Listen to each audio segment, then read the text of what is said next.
नमस्कार साथियों। आइए आज हम लोग बात करते हैं पॉलिटी एंड गवर्नेंस के संदर्भ में प्रमुख रूप से प्रमुख टॉपिक है। आज हम लोग इससे पिछले क्लास में हम लोगों ने देखा था लोकसभा के पीठासीन अधिकारी। आज हम लोग देखेंगे राज्यसभा के पीठासीन अधिकारी कौन है। राज्य सभा के अधिकारी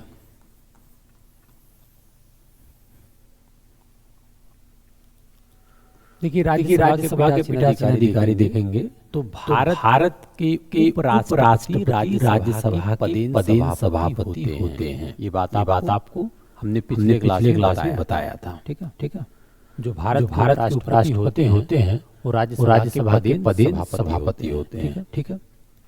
यह अपने पद से तभी हट सकते हैं जब वह उपराष्ट्रपति के पद पर नहीं रहते। यानी जब वो उपराष्ट्रपति के पद छोड़ देते हैं तो अपने पद से ये राज्यसभा के सभापति के पद से हट जाते हैं। ठीक है।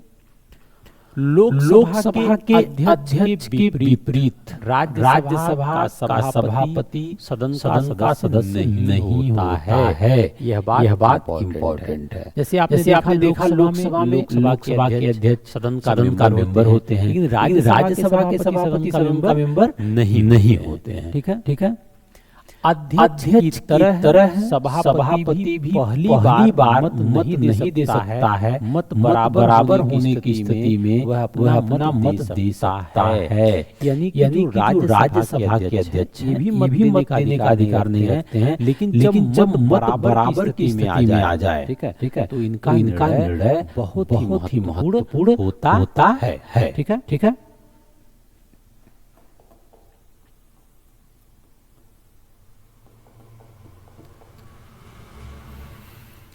जब सभापति को पद से हटाने से संबंधित संकल्प विचाराधीन होता है, तब वह सदन कार्यवाही में हिस्सा ले सकता है, लेकिन उसे सामान्य सदस्य की तरह मत देने का अधिकार नहीं होता है। आप देखिए जैसे लोकसभा में लोकसभा के अध्यक्ष को हटाने के लिए ठीक है संवैधानिक प्रावधान है। उसी प्रकार इनको भी पद से हटाने के लिए संवैधानिक प्रावधान है। इन्हें भी 14 दिन सूचना देना पड़ता है। और जब ऐसी स्थिति आती है कि राज्यसभा में इनको हटाने के लिए प्रस्ताव चल रहा है, तो उस स्थिति में इनके पास जो है वह सदन की कार्यवाही में हिस्सा तो ले सकते हैं, लेकिन उन्हें सामान्य सदस्य की तरह मत देने का अधिकार नहीं होता है। यह बात इम्पोर्टेंट है। ठीक है। सभापति के वेतन एवं भत्तों का निर्धारण संसद द्वारा किया जाता है। ये भी बात आपको नोट करने की जरूरत है। जो सभापति के वेतन एवं भत्तों का निर्धारण होता है वह संसद द्वारा किया जाता है। यह भारत की संचित निधि पर भारित होता है। भारत की संचित निधि है उस पर भारित होता है। ठीक है।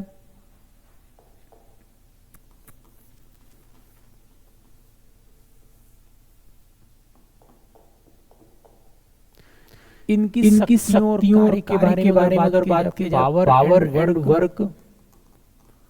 पावर के बारे में बात की जाए तो क्या है, जैसे लोकसभा के अध्यक्ष ठीक है कुछ अलग है। जैसे इनकी उत्तरदायित्व लोकसभा अध्यक्ष के ही समान होता है, लेकिन कुछ स्थितियों में जैसे आप देखेंगे लोकसभा का अध्यक्ष निर्धारित करता है कि कोई विधेयक है या नहीं। इस संबंध में इनका निर्णय अंतिम होता है, लेकिन इनके पास जो है ये अपवाद है। इनके पास ऐसा कुछ संबंध में ठीक है निर्णय नहीं होता है। संसद के दोनों सदनों की बैठक लोकसभा के अध्यक्ष के द्वारा। तो यहाँ पे ये थोड़ा सा अलग है शक्तियों के बारे में। ठीक है।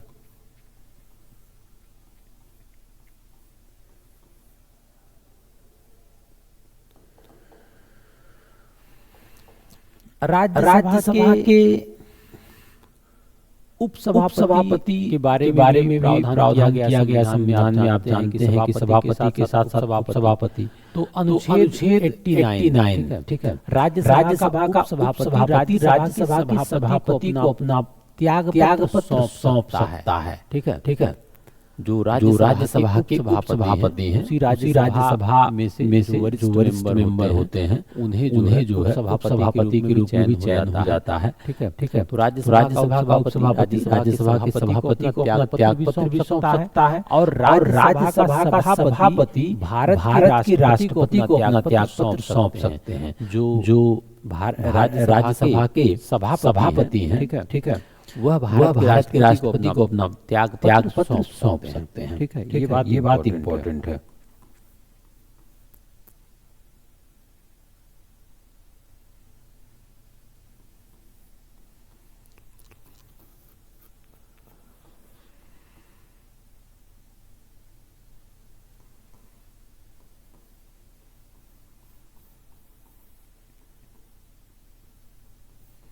ठीक।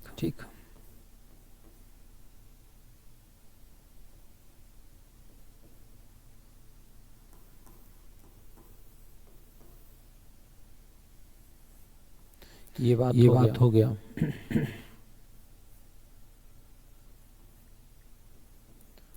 अब थोड़ा सा हम लोग बात करते हैं संसद की कुछ सत्र भी है जो बेहद इम्पोर्टेंट है। ठीक है। पार्लियामेंट के संसद के कुछ सत्र होते हैं जो कि बेहद इम्पोर्टेंट होते हैं, उनके बारे में भी चर्चा किया जाए।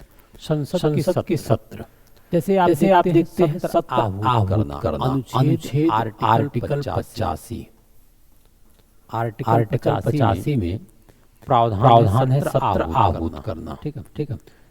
देखिए, राष्ट्रपति जो है संसद के प्रत्येक सदन को ये सत्र आहूत करने की शक्ति किसके पास है? राष्ट्रपति के पास है। तो राष्ट्रपति संसद के प्रत्येक सदन समय पर सत्र आहूत करता है।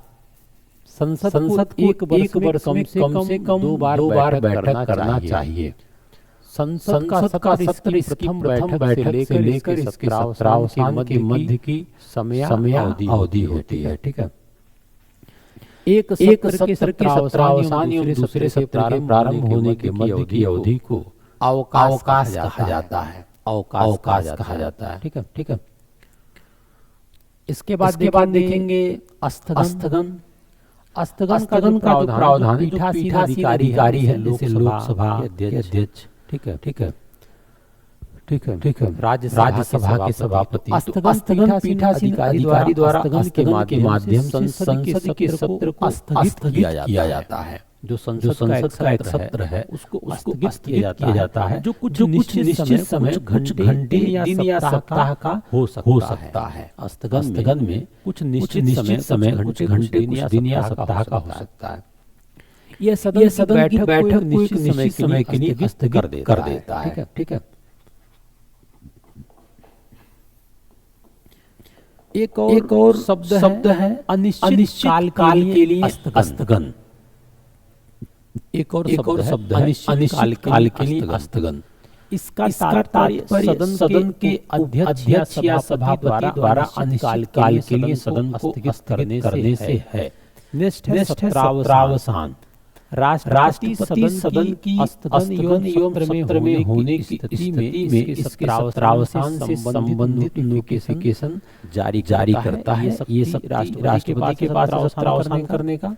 ठीक है। राष्ट्रपति सदन के सत्र में होने की स्थिति में इसके सत्रावसान एक सत्र की अवसान करना, इसे एक सत्र होता है। सत्र की समाप्ति। ठीक है।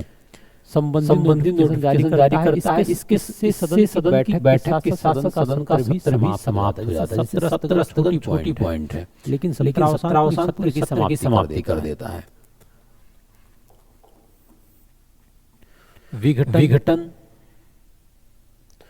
विघटन में आप देखेंगे विघटन की जो विचारधाराएं हैं, ये केवल लोकसभा का ही विघटन होता है। सत्रावसान के विघटन से वर्तमान सभा का कार्यकाल समाप्त हो जाता है और इसका पुनर्गठन नए चुनाव के बाद ही होता है। लोकसभा को कारणों से भी किया जा सकता है। ठीक है। पहला कारण क्या है? इसका कार्यकाल पूरा हो जाने पर स्वयं ही विघटित हो जाता है। दूसरा, राष्ट्रपति द्वारा सदन के विघटन से संबंधित निर्णय लेने पर यह निर्णय लेने के लिए राष्ट्रपति अधिकृत होता है। ठीक है। ये भी बात इम्पोर्टेंट है।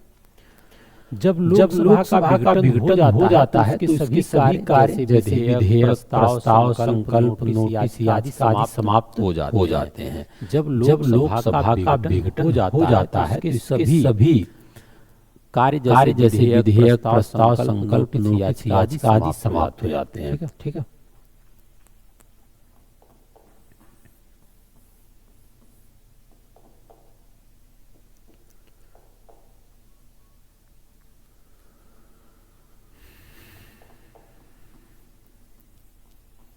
तो ये रहा